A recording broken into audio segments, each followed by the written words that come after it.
Welcome to Tip Tuesday, a weekly 2-minute video that will provide advice for landlords, tenants, buyers, or sellers involved in commercial real estate transactions.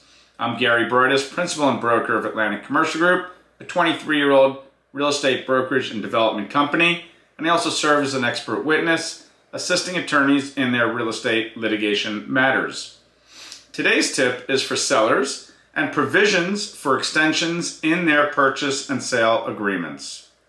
In purchase and sale agreements, there is typically a fixed time the buyer is granted to examine and inspect all records, finances, agreements, and perform any inspections they desire for the property they are considering for acquisition. Additionally, the closing date is always a defined time period after the completion of the due diligence or inspection periods. Oftentimes, the buyer will request an option to extend the due diligence period and/or closing date due to unforeseen circumstances, labor shortages, delays, etc. A seller should only consider granting such options to extend these time periods to the buyer, provided the seller receives some compensation that can range from a few $1,000s or more based upon the overall size of the transaction.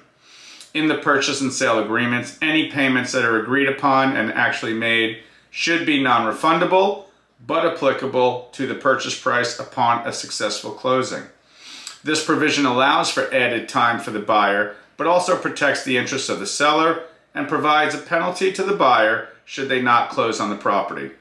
There is no limit to the number of extensions to be provided in a sales contract, nor is there a limit as to the dollar amount to be paid for these extensions. An experienced attorney and real estate broker will help guide you through this and other salient provisions in your purchase and sale agreements. Thank you for joining me for Tip Tuesday, and I look forward to seeing you next week.